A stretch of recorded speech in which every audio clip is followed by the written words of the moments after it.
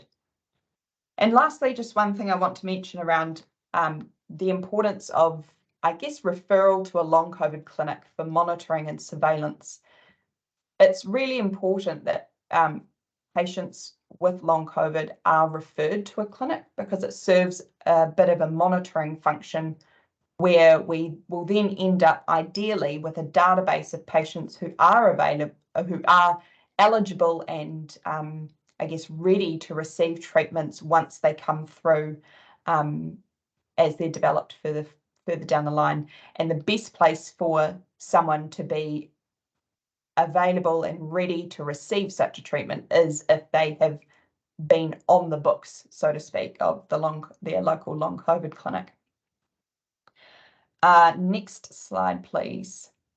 That is our main messages from our work, and I want to hand over now to our patient experience speakers for today. We're going to hear from Rosie, Colin and Sammy, and we're also going to hear a short video of children speaking from our study as well. I'm just going to ask if you click over to the next slide, because I think we might have the film first. There we go. And then if it's all right, I'll hand over to Rosie and Colin, followed by Sammy. So off we go. You're going to be crashing from day to day. You're going to have a good day and a bad day and a good day and a bad day. We have bad days in a row. I just really, really bad pain, and it's like I'm feeling I'm going paralyzed. That's how it feels like, and it's like really bad pain, and I can't get up myself to go get the medication for paracetamol to make the pain better. Or what I do, I just go to sleep like that. And it's the worst thing is happening at night time. And normally when I'm like standing too long or like walking, my legs start hurting, my feet start hurting, they start getting swollen up, and it's just very hard for me to walk the next day after that. Obviously everyone's sleeping, because in my room there's like 6 bunk beds there, and I don't sleep there right now because obviously my asthma, and it's too closed up for me. So I just sleep either like in the living room or in my mum's room. So yeah, I normally tell my mum to get me paracetamol or anything like that. But if she's sleeping, because she takes medicines, but if she's sleeping, I'll try to get up or like call one of my sisters. But if they don't pick up, then that means they're sleeping, obviously. I'm in year 10, so I have my GCSEs next year, but I've got, mocks coming up, and I'm a little bit worried about it, just because like I don't have the energy to do revision outside of school that I normally would, and and I'm not focusing so well in school, and while I've never really been too concerned about exams, because I enjoy studying and learning, now I just don't have the capabilities to do what I used to be able to do. Mm-hmm. I think we've spoken to maybe 3 or 4 doctors over the course of the past 6 months, and I've not received really any support. It's just been the same thing of saying to pace yourself, just keep swimming, just keep going, it will be over soon, and things like that.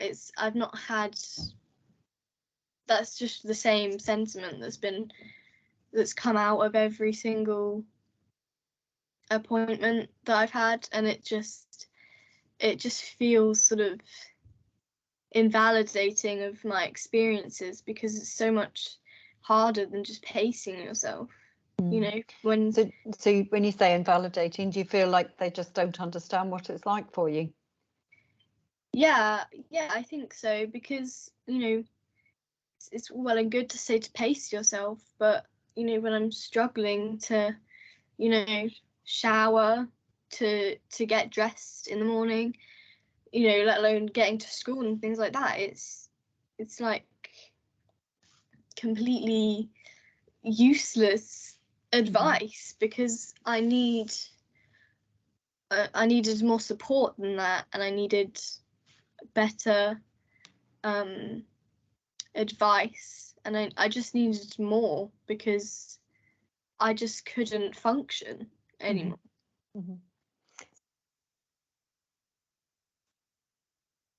He compared me to other people. Like, he said, it was kind of like he was saying I was being dramatic, because he compared me to a girl that she lost her ability to walk. She was in a wheelchair. She was paralyzed, and he was comparing my problems to hers, and like, they're two completely different things.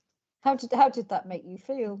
It made me feel like I was making it up, even though I wasn't, because I was feeling it. It didn't make me feel nice. It made me feel like, if a doctor's saying like I'm being dramatic and stuff, and obviously, you know, there shouldn't be any help or something, I need to get a grip. And so you missed an appointment where we asked if you could not attend because, you know, you were unwell, which again is in the NICE guidelines that, you know, accept that someone with chronic fatigue and you know, is going to struggle.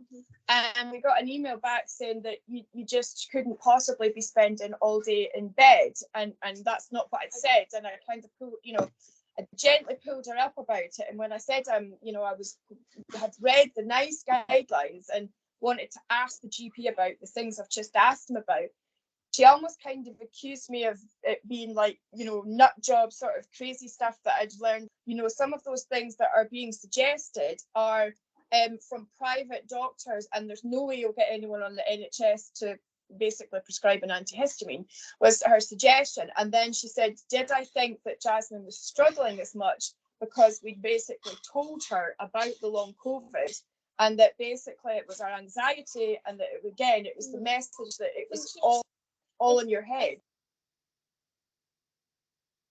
So the long COVID clinic we visited after me chasing it up and up lots of times, and there was a psychologist, a consultant, and an occupational health physiotherapist. I felt the emphasis was very much on mental health, and basically they said that we're an assessment centre and you've already got a diagnosis, so there's nothing they can do. We got some basic help and support and pacing and things, and the physio, you know, there was nice people and everything, but there was just no. I expected a bit of a miracle, and that they'd help and do some more tests or do some, you know, just help a bit more. Yeah. And there was just nothing. Me and Freya was separated in a room, and we have to answer questionnaires about, like, do you steal? Do you? It was very psychological based. Do you hit other children? Do you have anxiety? And I just think there was very much going down a lot of the anxiety route. They asked if everybody in the family was well, and I just said, yeah, everybody's fine, but my husband has had a spinal fusion. But this was like, he's had a bad back for 9 years, and they sort of like questioned whether it could be because Freya's bad back is like learned behaviour from seeing her dad. But I explained that she's never complained of a back pain since until she's, you know, 11 years old, and she's pre-COVID. She wouldn't want to be like this. Pre-COVID, Freya was the fittest, healthiest, active child I know. She's, you know, distinction grade dancer. She was in theatre productions, captain at a football team. You know, there's no way she'd want to not be able to do the things she's passionate about and loves. So I just felt like, you know, it was a bit of a kick in the teeth, really, because I was really looking forward to getting some help and answers.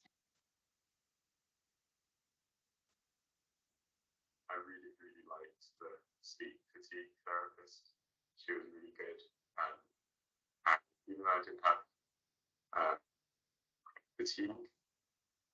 She didn't drop me and helped me work through my sleep, and then gave us some energy plans to help manage my energy and get back to doing things I love, cycling, which I admittedly haven't done yet, but I'm hopefully on the path.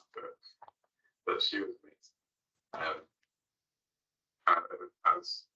She was really good. Yes, so I had 5 or 6 sessions with her, and I felt so much better. Being able to get to sleep with sleep hygiene tips and so on, melatonin, it was just amazing. I think it's just a combination of all of it, that they were patient and talked it through, and they actually knew what they were talking about. And then the long COVID service, I mean, wasn't overly impressed. I don't think, I didn't really know, I don't think we really wanted, I didn't really know what I wanted out of them. So it's not particularly their fault, I would say.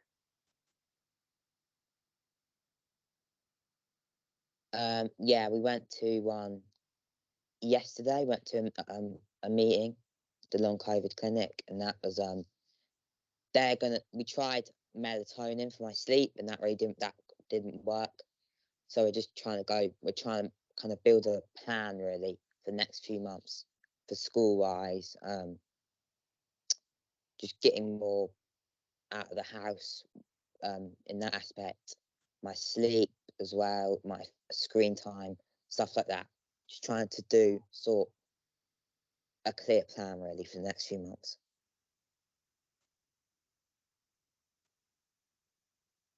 Yeah, the doctors I work with, they're all very lovely to me, and they all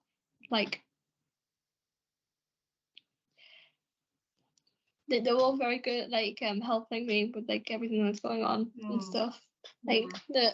If I'm they'll always ask me are you comfortable with this? Are you okay answering this? They're very good at respecting my boundaries and stuff, and it's very good.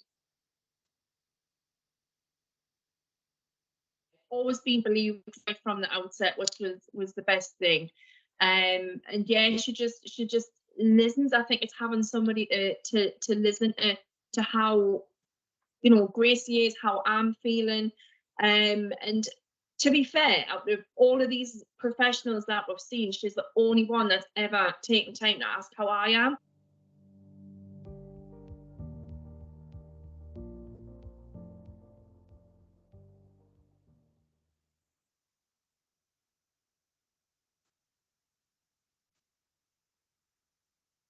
So I hope that has sparked some initial thoughts, and we can continue discussing them later. But I just want to hand over now to Rosie and Colin to share more of their experiences. And we're very privileged to have them here today as they're managing their own lives, their own fatigue, and their own long COVID. So just want to hand over to them now. I think we still have slides, but up to you, Colin. Yep, thanks, Cervantée. Yeah, if we could have the next slide, that would be great.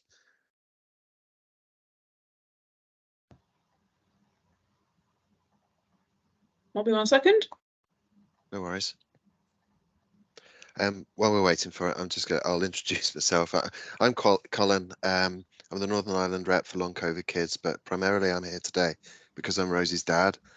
I'm not really qualified to speak about long COVID because I'm not an expert. I don't have it. So it's a bit like if I were going to speak at a conference about economics, having read a book, except that I have watched Rosie write the book, and it's been tough. I'm here because she got sick nearly 2 years ago, and she didn't get better. So if we can go on to the next slide, and perhaps the next one. there's one, and again, that's it. Yeah, so the picture on here is of Rosie preparing to dance a set dance in the Northern Ireland Dance Championships a few years ago. Some of the kids in the videos talked about how they were dancers or how they were fit and healthy. Irish dance is incredibly demanding on the body. Rosie was incredibly fit. And you can see the concentration in her face and the power and the high level of fitness and mental energy that was required for it. Back in November 2019, she won her section of the Ulster Championships with a broken metatarsal, third metatarsal. So we knew that she was tough, but I guess we couldn't imagine how tough she is.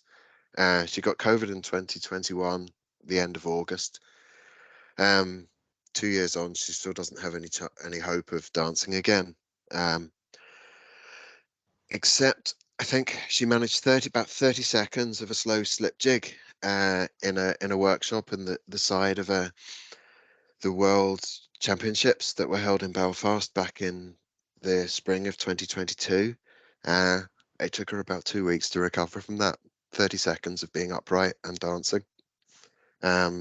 So post-exertional malaise is real.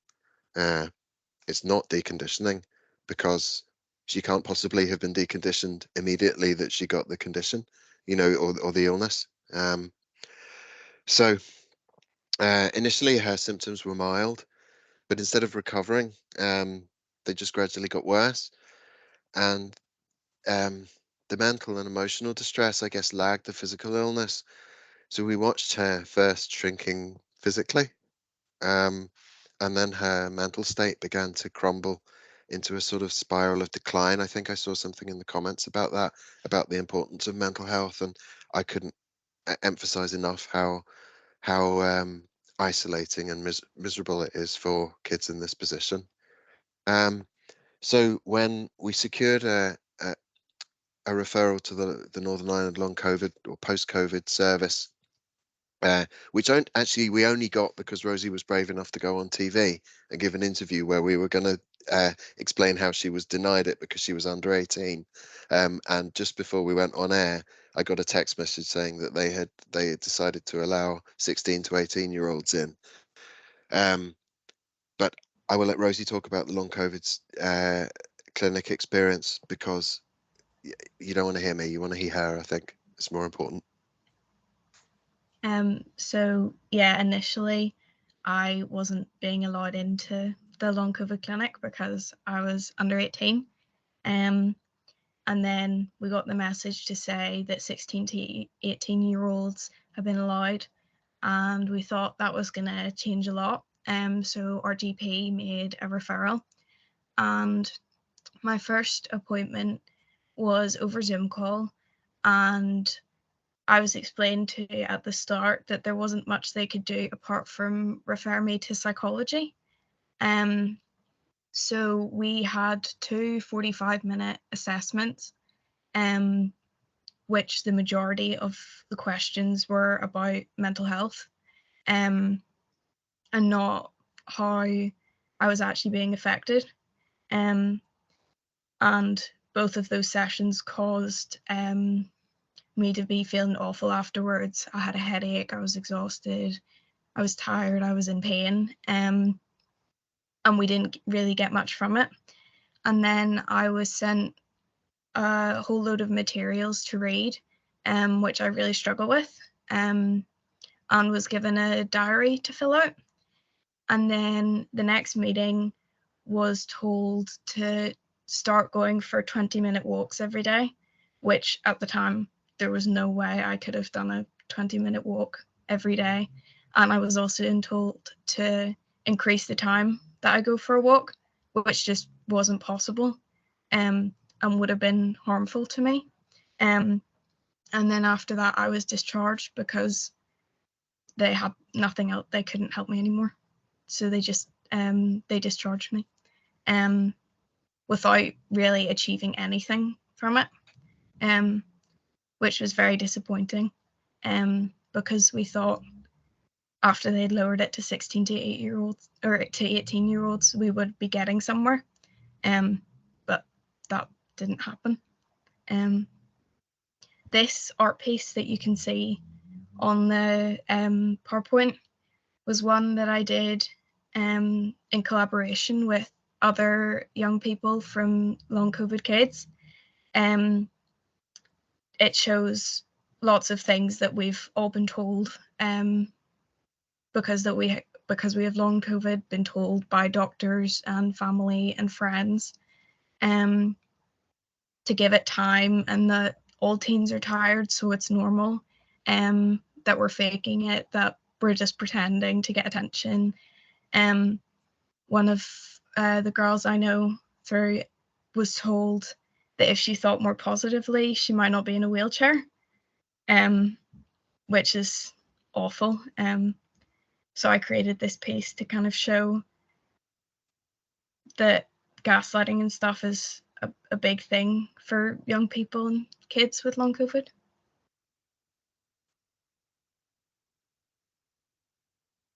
If you go to the next slide, please. Thanks.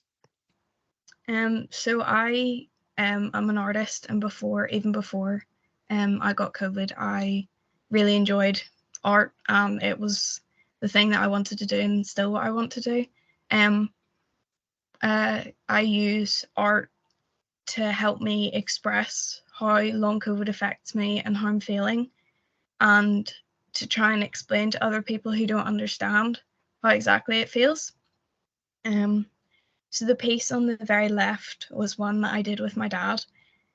He wrote the haiku, but this was a picture of me when I was younger, and I wanted to show that even though long COVID has taken a lot from me, there's still colour of the old me showing through. And the grey represents how long COVID has drained the important things from my life, like obviously dancing. And then the piece on the top left was one that I created one night when I couldn't sleep because I struggle with insomnia. So I rarely sleep, and when I do sleep, it's only for a couple of hours a night at most. And I wake up just as tired or even more tired than before I went to sleep, and I'm just completely exhausted. So one night I had enough energy and I did this piece to try and explain the impact that not being able to sleep has on you. And even when I do sleep, that it just doesn't help and doesn't make me feel any less tired. The piece on the top right was one of the first pieces that I did, and when I created it, I wasn't thinking about creating an art piece. I just wanted to express exactly how I was feeling, to express the frustration that I felt with not having anything to help, the pain, the loneliness of not being able to see my friends because I couldn't leave the house, not being able to go to school. And I wanted to create a piece that showed all those emotions and showed that I'm still here and I'm not going anywhere. And even because I can't go out and go to school, I'm still here, and hopefully I'll get there eventually. And then the piece at the bottom was one that I did when I was feeling particularly unwell, and it was after my school formal that I managed to go to. I had to leave early, but I did manage to get there. But all my friends were there. They didn't realise how I was feeling and how awful I was feeling. And obviously the photos, everybody was smiling, I was smiling, and it was like hidden how the pain I was in, and my legs were hurting, my head was sore, I was exhausted. But that piece shows that even if you look fine on the outside, it doesn't necessarily mean you're feeling okay. That's me done on those pieces.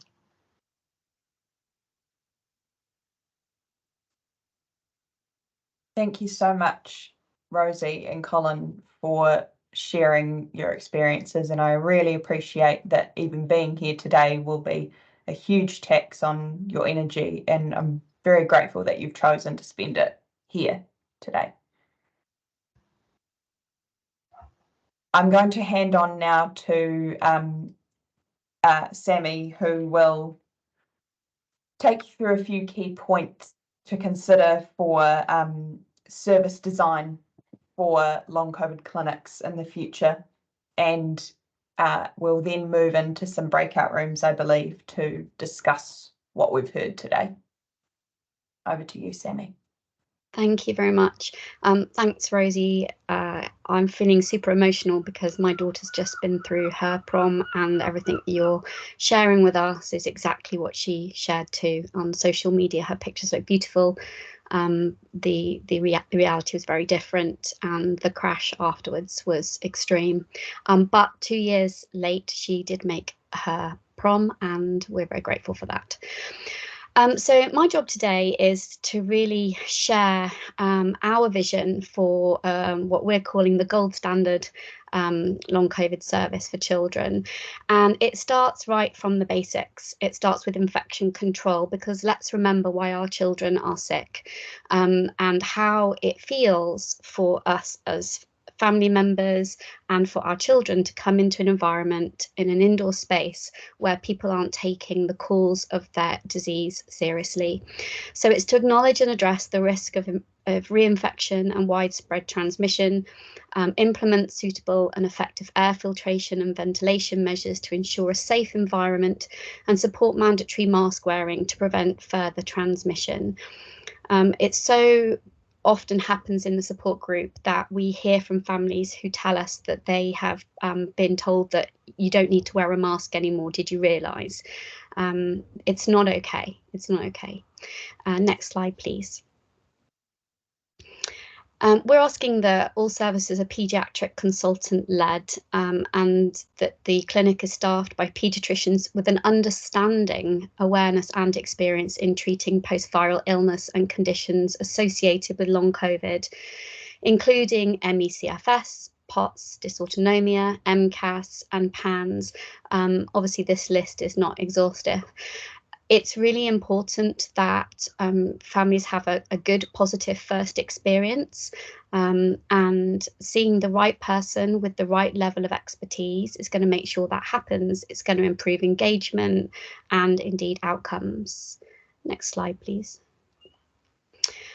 We'd like to see an interdisciplinary team approach, so fostering collaborations among clinical specialisms, including cardiology, neurology, psychology, endocrinology, gastroenterology, immunology, rheumatology, dietetics, occupational therapy, physiotherapy, speech and language therapy.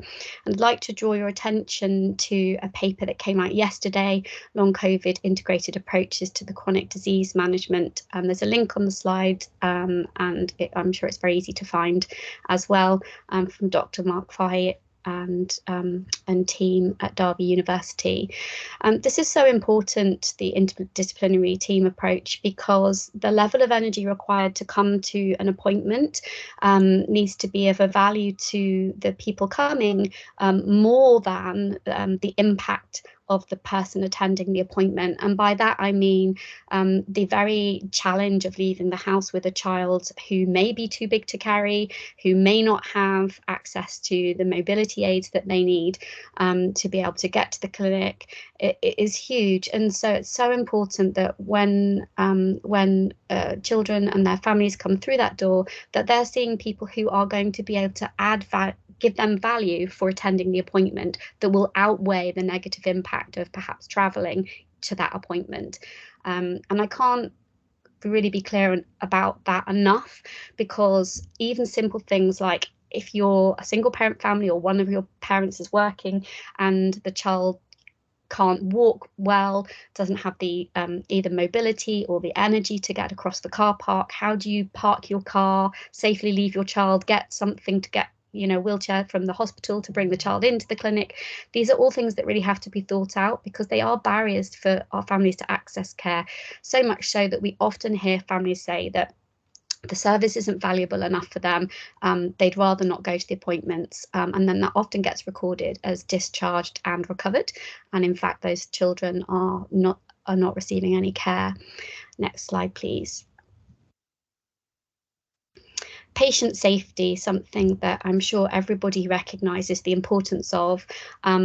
but I just want to draw your attention to what we mean by that, and that's prioritising the multi-system screening before commencing rehabilitation, and in particular screening for post-exertional symptom exacerbation, and following the NICE guidelines for MECFS until long COVID guidelines are updated to what we think they need to be for the majority of the children that we see through our services. We'd also like to see screening for POTS or orthostatic intolerance. Almost all children that we come across in our services have either symptoms consistent with or a diagnosis of these conditions. What we do see very clearly is that the children who are able to access treatment, medicine from private services benefit. And I've not seen one single report of a child receiving medication, Ivabradine and other medications for managing POTS that hasn't helped them. And so I think we really need to be aware of that. And in many cases, we see children who don't have these symptoms initially develop them later on. So I think it probably needs to be something that's periodically reviewed. So obtain consent for data collection and commit to recruiting patients to clinical trials. So I've added this in patient safety because we really believe that the only way that we're going to collectively come to a brighter future is to start recording the data, sharing the data, and having paediatric clinical trials. And I think that the paediatric services are the ideal place for that to happen, so I would encourage everybody to really consider that. I won't read through all of the screening suggestions there. You can see them clearly on the screen, but I think that it's really clear from the 3 years that we've been observing 7,000 families going through this chronic and complex disease process, that what appears at the start isn't always the only issue. So a thorough screening process and working out who needs that, when they need it, when it's right to watch and wait, and when we need to intervene early on. Next slide, please. A holistic approach, and by this I mean a truly holistic approach. So providing empathy, support and validation to patients and their families is so important, particularly if we consider the challenges to get to a service in secondary care. It's so complex. Families will have been likely working on getting a referral for many weeks, months, and in some cases even years before they've managed to get referred into the service. So how they're treated from day one is really important. Begin treatment pathways for pathology before initiating rehabilitation. So please don't be asking families, as Rosie very eloquently described earlier, to start doing more exercise until you're absolutely sure that there's nothing else going on, until they've been screened for post-exertional symptom exacerbation, until they've had even a simple test like a MacLean test, for example, to check for orthostatic intolerance. Communicate with schools, school nurses, hospital schools and community services to support and develop appropriate hybrid academic support plans for children during their recovery duration of illness.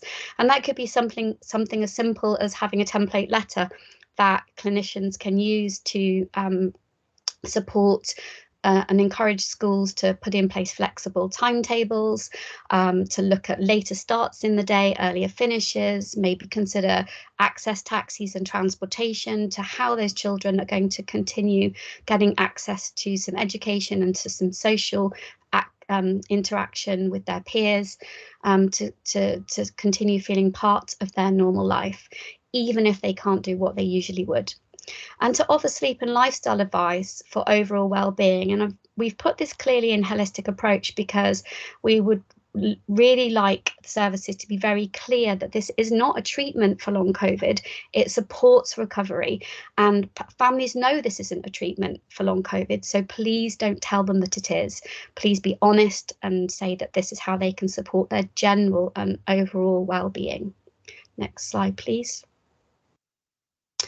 So recognise non-NHS healthcare. We've thought very carefully about the title of this slide because what we're trying to highlight here is that due to the lag in research for children, due to the lag in service development for children, families have had to go and seek private healthcare where perhaps they would not have done so with other elements of their health.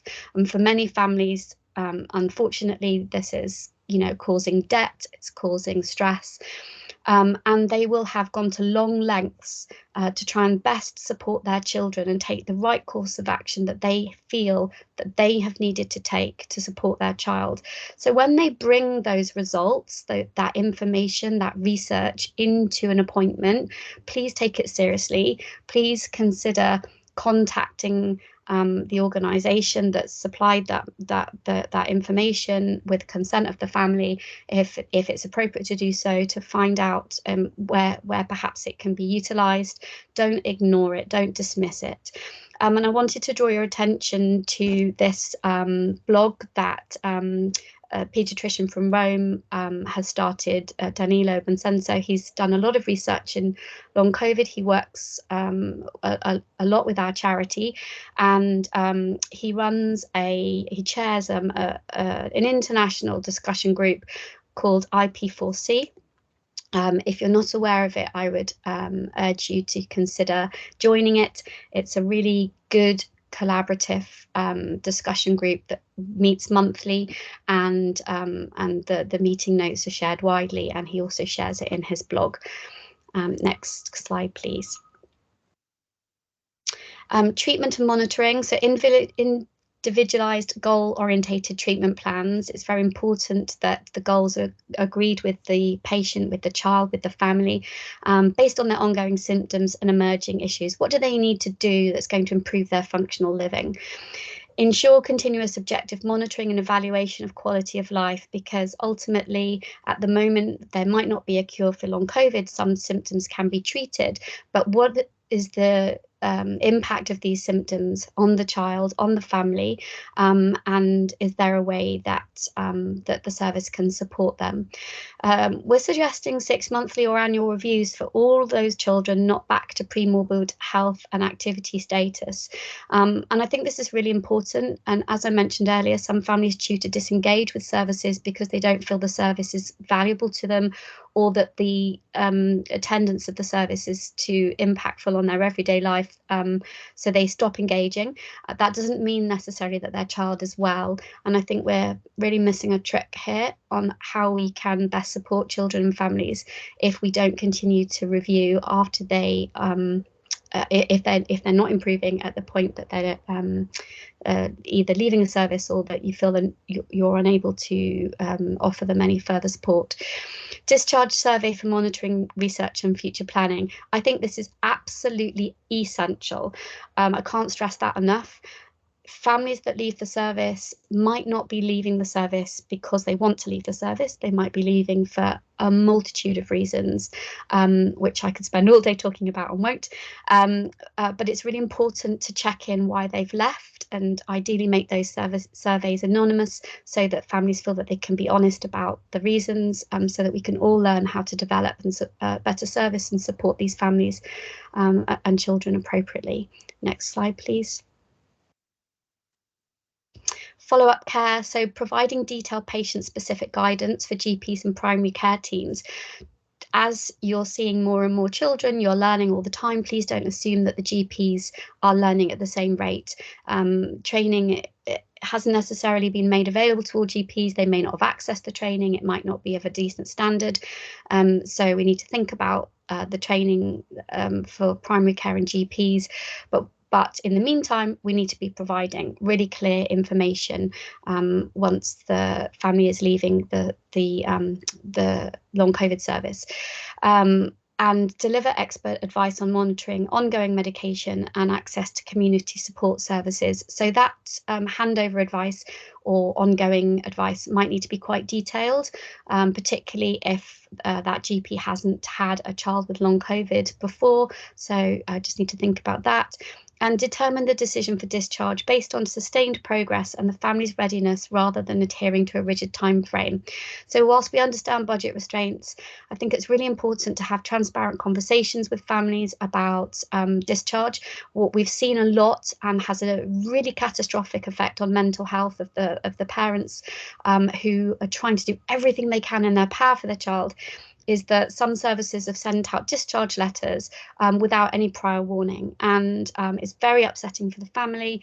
It causes a lot of distress and unnecessary anger, and I think it's something that can be very easily avoided with simple communication.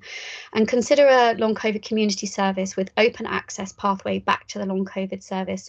So when children are discharged, think about a community service that they can access for ongoing maintenance support, and be very clear about how they can be referred back into the long COVID service so that they don't feel abandoned, and that they know that should there be worsening of symptoms or a change, that they've got a very clear path back in, and that they won't necessarily have to go through the barriers and hurdles that they've had to go through to get to the service in the first place. Next slide, please. Sammy, I'm just going to give you a 1 minute alert, if that's okay. Okay, thank you. Continued professional development. It's very clear, isn't it, what that is? It's really about staying on top of what's coming out. Research and information comes out all of the time. I know that our valued professionals in the NHS service are overstretched, but please stay on top of the research, because families are bringing very sick children in. Often it's at great cost personally to them. It could take them weeks to recover from coming in. So please be on top of the information, because you can be fairly sure that the families will be. Next slide, please. Expectations and signposting. So just being transparent with what you can offer, the communication with clear communications, pre-assessment and self-management advice from the point of referrals, particularly if it's a long lead time before families are going to get seen. As I mentioned before, they've probably already been struggling to get to your service and will have been waiting a long time for this information. Signpost to long COVID kids for community connection, support and resources. Families describe us as a lifeline. Our volunteers are there 24/7 and hand-holding at times when the NHS cannot. So just finally, be transparent. Next slide, please. I think we're there. Just our conclusion. So gold standard clinic, service of excellence for rehabilitation, treatment and support, and really thinking about how we're going to weave research into our clinics to ensure that we're all moving forward together and creating a brighter future for children harmed by SARS. Thank you. Thank you so much, Sammy. I know that that it's a lot to get through, really important points. I'm sure that everyone today has really appreciated your experience, the expertise that you bring from having lived experience over the past 3 or more years, as well as all the patient and clinical expertise that goes into the resources that are produced from long COVID kids. So I really appreciate that. I'm going to hand back over to Ruth and the team at the Patient Experience Network now for some breakout rooms. I will let you manage this. I'm going to take a step back, and I hope to see some of you in the room soon.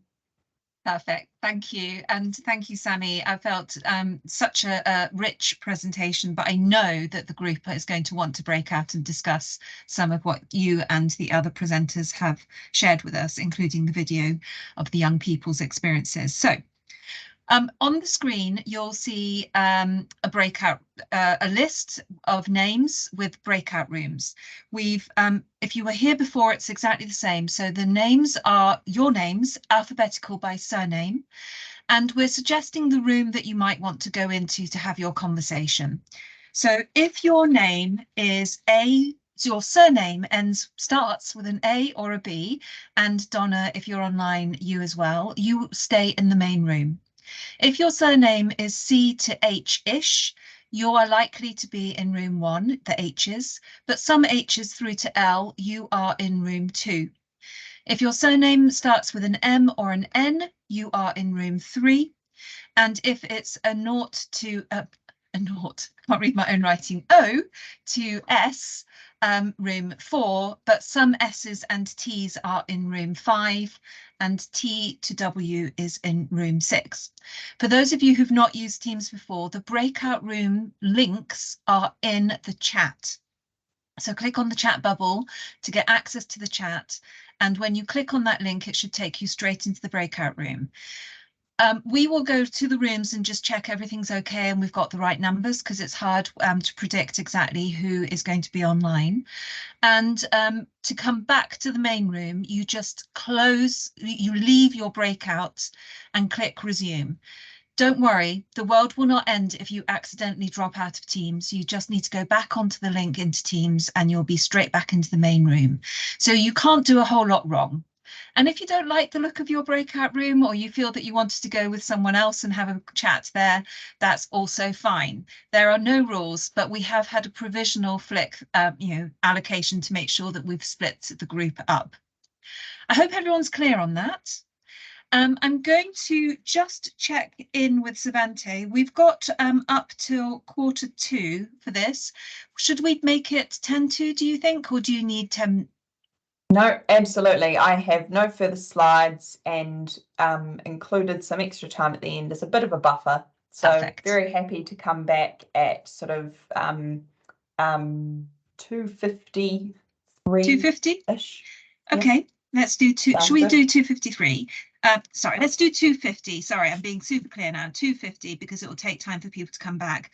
And obviously you can discuss whatever you like, but Cervantée had suggested that maybe it's discussing how to commission the new services to best serve the needs of children and young people.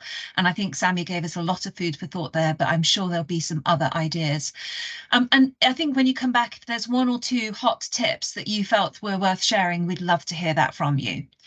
Okay, so I think, is everyone okay? Any questions? Put your hand up or drop it into chat if you've got a question. Otherwise, please feel free to go to your breakouts and we will run round very quickly around those rooms just to check that everything's okay.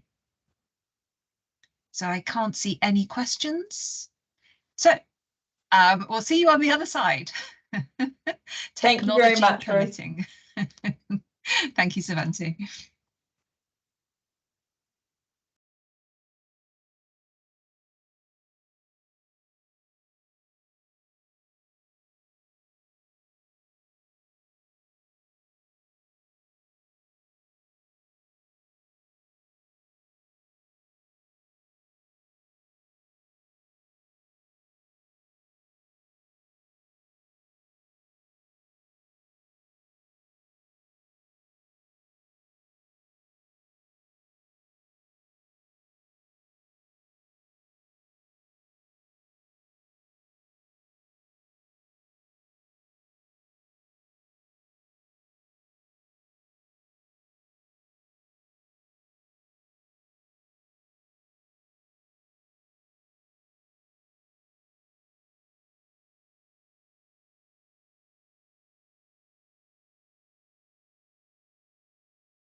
Sammy and Vicky, can you both hear me okay?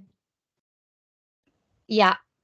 We can just stay in this main room. I think the organiser kind of had a few people stick in the main room anyway. So if we've got, I'm not sure if Vicky, if you can hear me as well, but we can just have a chat in here. Sorry, could I ask a question? Sorry, my name ends in A, so am I supposed to be in the main room or am I in room 1? Yes, you're absolutely fine staying here. Right, okay. I was going to say, yes, stay here if it's proving too hard. No, I could go to room 1. I just thought that the organizer said that to stay in this room if your name ended with A. Yes, yeah, It that's did. absolutely fine. It did, Right, but so equally, if you want to join one of the other rooms, how many do we have in here? Let's have a look. 1, 2, 3, 4, 5, 6, 7. So there's 7 in this room. So if you there's 4 or 5 in the other rooms. So it actually feels like quite a good mix. So Nina, shall I leave it with you? Yeah, yeah, that's absolutely okay. fine. Thanks, Ruth. Perfect. I will pop into one of the rooms and just check everyone's okay then. Hi, we've just come from room 2. It's not there was only there was me and one other person, but we thought we'd come back into this room and we weren't sure what to do. Perfect. Well, it sounds like you've got the perfect plan. So you've got a couple of colleagues in this room. So I think we'll let you continue the conversation now. Yeah, brilliant. Thanks, Ruth. Should we have a quick round of intros just to know who we've got on the line? That might help with the conversation. So I'm Nina. I work in the Insight and Feedback team in NHS England. So in my team, we do lots of different research projects with patients. We host some surveys which explore patient experience, so things like the GP patient survey. But we also do some kind of ad hoc projects, one of which was on patient experience of long COVID, which will be presented. Some of the insights from that project will be presented in the last session today. So yes, that's me. I'll hand over to Vicky, because pleased to say that Vicky was actually involved in the project. She was one of our lived experience partners involved in the work. So I'll go to you, Vicky.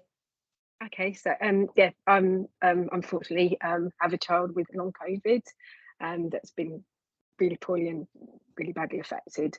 But yeah, as Nina just said, I've been working on one of the projects with the NHS around gaining access for help and into the clinics, and the research around yeah, gaining access and the problems around that and the barriers that people have faced, myself included. Yeah, I don't know how much more you want me to say really, because I'm conscious that everybody's needs to speak.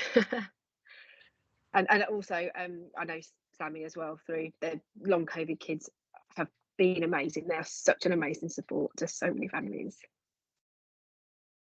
Well, and then Sammy, obviously we know you had a chance to introduce yourself through the presentation. Thank you so much for the presentation. With Pamela, do you want to let us know where you're from? My name's Pam Hancock. I'm a physio and I work in a long COVID service, so I'm more involved with the rehab side of the service. But we do have kids as part of our service, so we'll see either at any age basically. But it is more difficult, and a lot of the things that you've said about people, one of the main problems we're having is getting patients to be identified and come to us. So we're just looking at different ways that we can help that process along.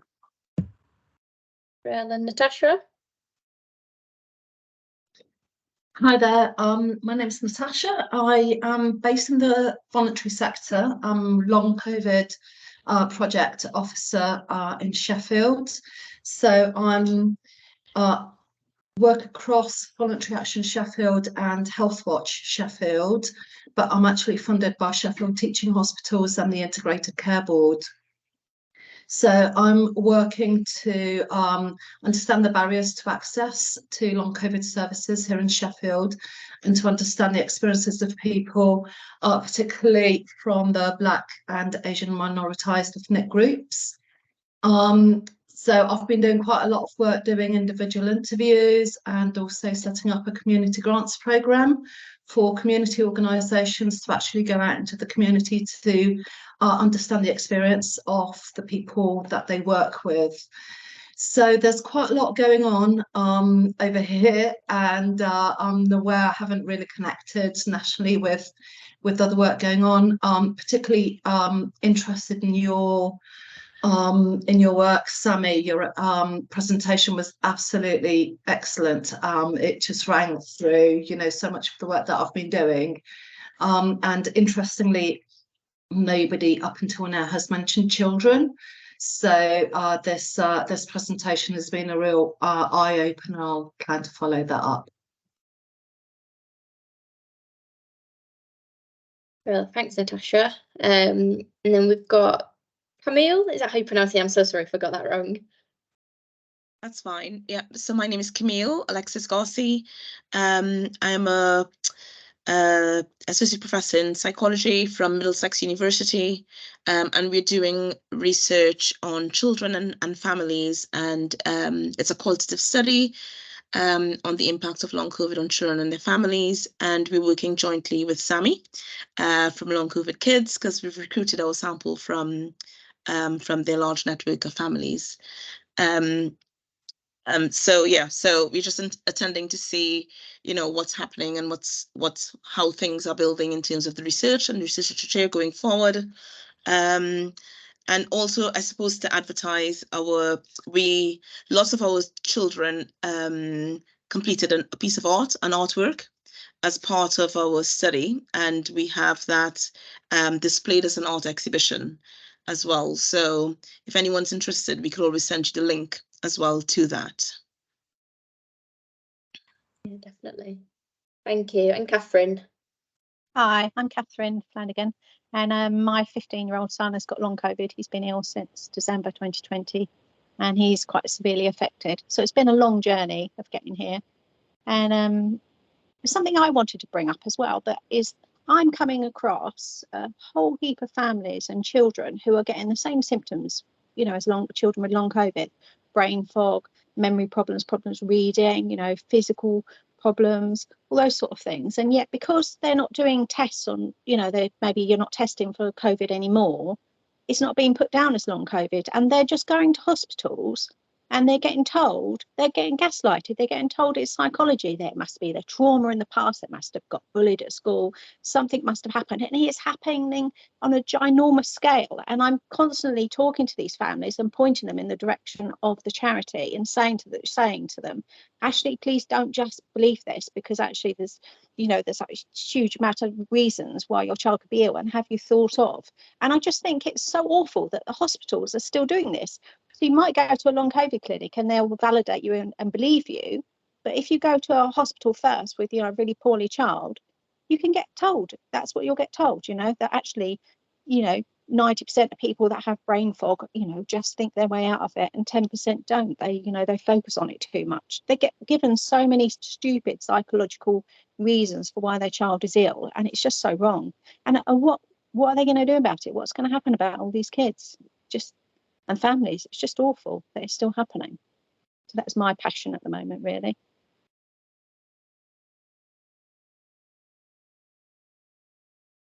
Well, so anyone else got any, I guess, thoughts from either the discussion and the presentations we've had?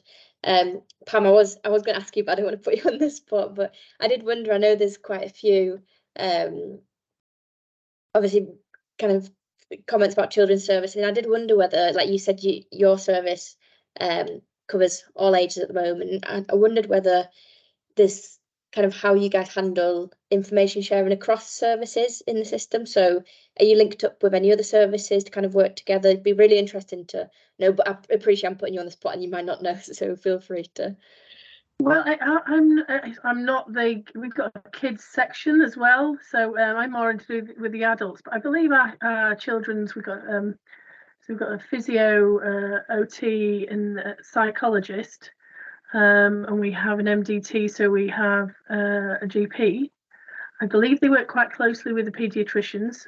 In terms of working with other services, I think they do, but on a bit of an ad hoc basis. I think they've got some links with other services, but not. I don't think there's as far as I'm aware, there's an association for them, a meeting place. We have meeting places for long COVID generally, and sometimes they'll talk about kids, but not on their own, I don't think. So like for this, I just anything I find I send to our kids team, but they couldn't come today, so I'm here.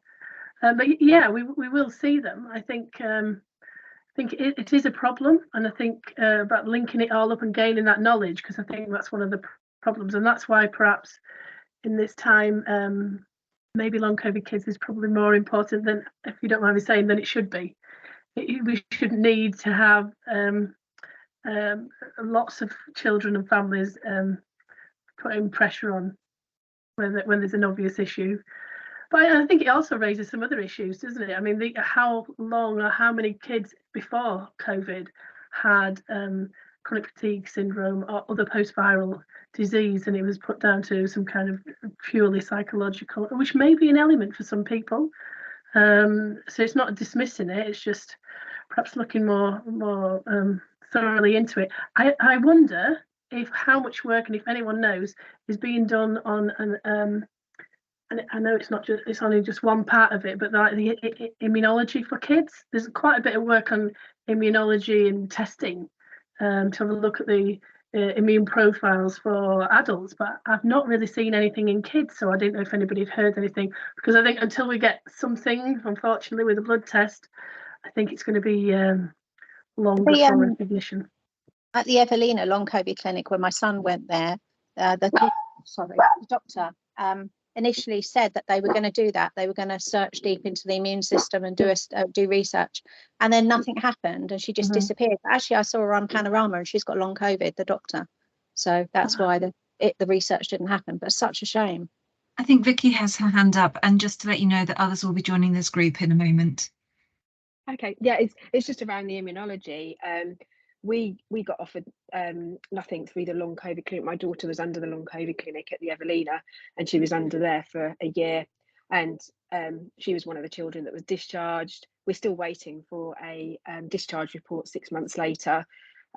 Everything was kind of based around psychology, and that wasn't the problem at all. And we were one of the families that had no other option but to seek private healthcare, and through that we managed to see an amazing immunologist who has picked up several things with our daughter, and the tests they're not routinely run under anything. And if you mention anything to the paediatrician inside or even the long COVID clinic, when I brought up around immunology, neurology, there's nothing, no testing, nothing, and that's under the long COVID clinics, and that's under a London hospital as well. But yeah, thankfully we were able to see a private immunologist and a private neurologist who have treated symptoms. They found out some of the things that are wrong with my daughter, none of which would have been tested or picked up on the NHS. Nobody, one of the things I think that's really important, which Sammy mentioned, nobody's garnering that information where parents are taking children privately, finding out information, finding out things that are being picked up by blood tests. Nobody seems to be gathering that information at all, which seems crazy, because that information is there, it just needs pulling together. I say that flippantly, as in just pulling together. That's obviously quite a mammoth task, but if we're not even under the clinics anymore, nobody is getting that information. My daughter was discharged back to a local paediatrician who has no idea about long COVID, and she admits that. She says, I don't know, I don't know what to do. I don't know anything about long COVID, and my daughter's the only child under her care. And so the way it's set up is that the children are assessed under the long COVID clinic and then referred back to a local paediatrician. And it seems crazy, because then they're referred back to somebody that doesn't know anything about the illness. But yeah, sorry. I'm so sorry. I'm going to have to interrupt and hand back to Cervantée, because I think everyone has come back into the room now, but it sounds like a brilliant conversation. So Cervantée, may I hand back over to you to start wrapping up? Thank you. I just want to thank everyone for participating today, whether you're attending all the sessions or whether you've just dropped into this. I know it's there are plenty of things demanding of people's time, so thank you for joining us. We had some really thought-provoking discussions in our breakout room around working between clinical services and schools, and how it would be really helpful for families to have I guess support with working with schools to ensure that their kids can still sit exams if needed, achieve what they want to achieve, but doing this in a way that is most I guess that fits the family and the child. I know that from our perspective as researchers, we're informed by all the interviews that we've done with our participants, and we're really trying to tease out almost common sense, recommendations that we think need to be out there in the published academic literature as well. So alongside our dissemination with attending teachers' conferences where there will be teachers and special education needs support staff there, we're also trying to publish papers that focus on key issues for families, such as schooling, such as work, and so on, so that we can contribute in that way. I don't have too much more to wrap up on other than to thank our speakers today, Rosie, Colin, and Sammy. I can see that there are a few links going on in the chat, and I know that we have some resources to share as well with you, including the paper that Sammy mentioned in her presentation around integrated services, and a paper that we published last year, I believe, around help seeking in long COVID that Alice led with Kate Hunt. So I think if those resources will be shared, then that's all from me. And I will hand back to the Patient Experience Network to close up the session. And thank you so much for your support. Brilliant. Thank you very much indeed, Cervantée. And I want to add my and all of our thanks to Cervantée and Alice, Rosie, Colin, Sammy, and all of you who've come along and really participated. I know we had some brilliant conversations in the chat. And one of those light bulb moments where we talked about why can't we have a star system like we have for food hygiene, for air quality, so that people can be clearer about whether it's safe for them to go into an environment or not. So that was a little light bulb moment I picked up. I think we've had an amazing session this afternoon. I mean, it was heart-wrenching, but also incredibly informative to hear from the children and young people. And the idea of this co-experting and the opportunity to walk the journey together, I think that was a phrase we heard early on that really resonated with me about how we can take this forward. And I know that Rosie and Colin will stay with us for a very long time, and the things that they had to say, just key things about understanding the effort. And I think that the value, making sure that we understand that we, as a health service, you need to give that value of attending, because the cost of attending both physically and mentally is absolutely huge. So it's been a phenomenal session. It's really given us some things to think about, and actually having that gold standard conversation as well, I think was a really useful thing, because it got us to focus on the positives, what we can do, as opposed to what potentially is going wrong. So it was a really good conversation. So thank you, everybody. We will be closing down now, but we will be opening back up again. We'll be staying online, but opening back up again at 3:30 for the final session in today's long COVID event, with the session which will be led by Ipsos. So, as I said, thank you very much indeed. The resources will be shared, and they'll be available on the Penn website in the future, and we'll make sure that all goes around. So thank you, everybody, for an amazing session, and let's hope we can see you all in around about half an hour at 3:30 would be fantastic. Thank you. Bye.